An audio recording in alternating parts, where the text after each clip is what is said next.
weren't seen as a coach, no matter how talented or hard you worked. I've always enjoyed that adventurous spirit. So that willingness has taken me now to Indonesia.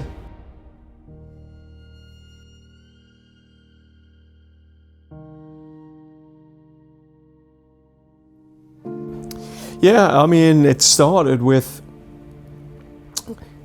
my lecturing career at Northumbria University. I planned to progress my education and to work on my doctorate, my PhD. My supervisor moved to New Zealand and he said, "You should come with me." And I followed him.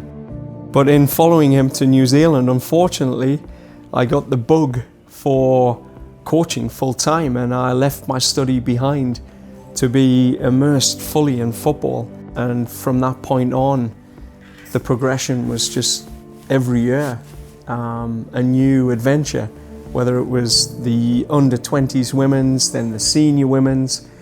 Then I became the coach education manager for the country and then the technical director for the country and then the opportunity to Canada. So, you know, it started with a connection with somebody who took me on a journey, and I've always enjoyed that adventurous spirit to pioneer and experience new things. So that willingness has taken me now to Indonesia.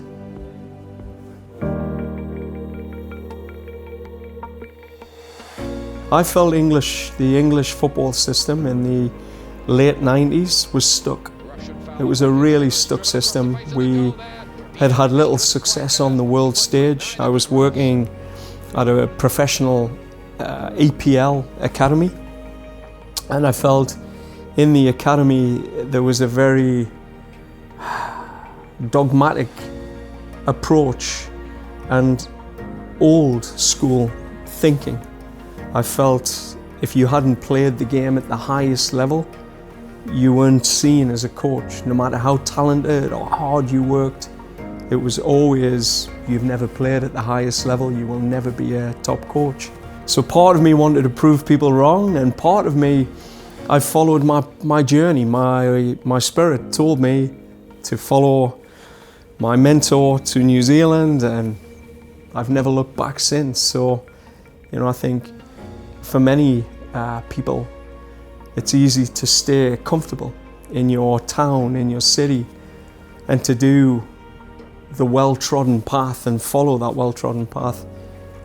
I've never been like that. I always like to be a little bit unconventional or try something different. So, yeah, my path has been varied.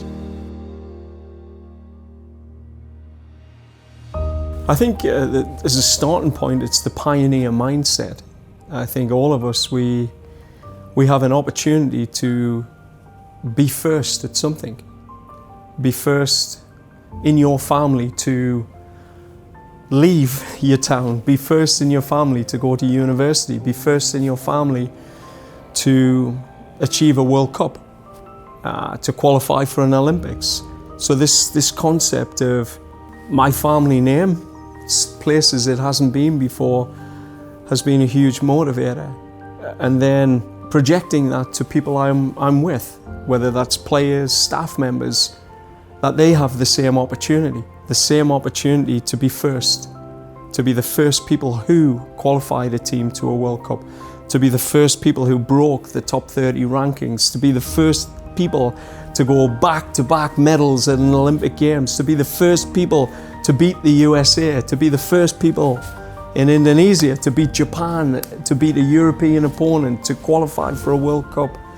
This pioneer mindset of breaking new ground has served me very well, because I think naturally humans, they want to be first at things. They want to pioneer, but they get stuck in a mindset of going around doing the same old things until somebody comes along and said, why not?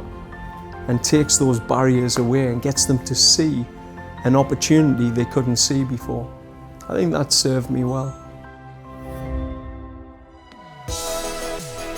2030, to be the first coach to be the first team, to be the first people to qualify their country for a World Cup.